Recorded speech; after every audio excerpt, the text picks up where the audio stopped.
While studying economics at Dartmouth College in the United States, Mahmoud Johnson came across a study that he said was an eye-opener. I came across some study that USAID had done here in Liberia where they found that I think about 35% of the palm fruit remain on the trees every year without being harvested because there are so many bottlenecks in the production process. And they also found out that when the farmers harvest the palm, they actually end up losing about 50% of the expected yield because, again, the way that they were producing the palm oil is not quite efficient. Upon his return to Liberia in 2013, that study set the then 22-year-old Mahmoud on a track to establish a business, J-Palm, built around bringing efficiency to palm oil production. We were able to get some machines, again, that sort of came to Liberia through USAID program, the Smallholders Oil Palm Support Project, where they trained local blacksmiths on how to make palm oil machines. He had some of these machines made for him that he then gave to palm oil producers in rural communities. Just by using these machines, farmers can increase their yields by about 53%. So, Mahmoud was now in the business of selling palm oil in Monrovia that he bought from people using these machines. But he realized he could do more with a byproduct from palm oil production, the palm kernels, the edible seed of the palm fruit, which is encased in a hard outer shell.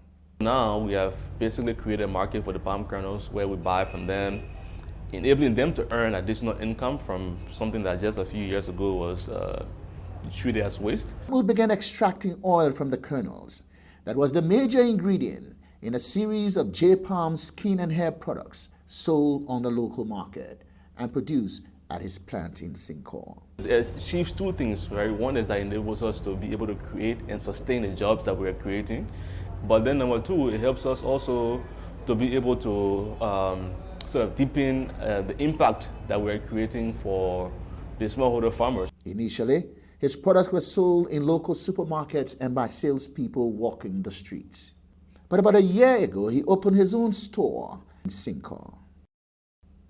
Now, with some donor assistance, Mahmoud is poised to take his business to a whole new level, where he will be exporting palm kernel oil to markets in Europe and the United States. And speaking about USAID, I think it sort of has come full circle where the company's founding was in a way informed by USAID research, and now we are working more directly with USAID through the West Africa Trade Hub, where we, in association with Pacha Soap, a US-based company, we're going to get a grant to fund our certification costs for organic. As we go through the process right now, we hope that before the end of this year, we'll get organic accreditation that enabled us to export our oils to the US market and to the European market. And what this means is that we're going to be able to command a price premium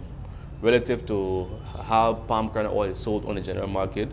Organic palm kernel oil is sold at a higher price point, and that will enable us to be able to pay more money to the farmers that we work with. To take advantage of his new export potential, Mahmoud is, with help from the United States Africa Development Foundation, now investing in setting up a modern palm kernel oil manufacturing plant outside Manga in Bong County. We hope that within the next 1 to 2 weeks, the factory will be fully operational. Once it's operational, it'll be able to process about 25 tons of palm kernels per day.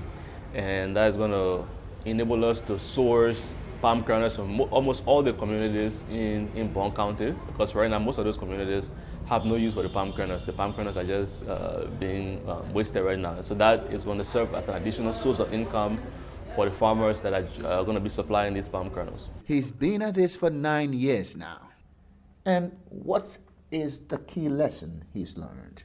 What we've shown here is that it is possible to use our own natural resources in this country and add value and set up a manufacturing process that in turn helps us to create employment and also help us to help reduce poverty that many people in Liberia are currently facing. And so I'm very happy.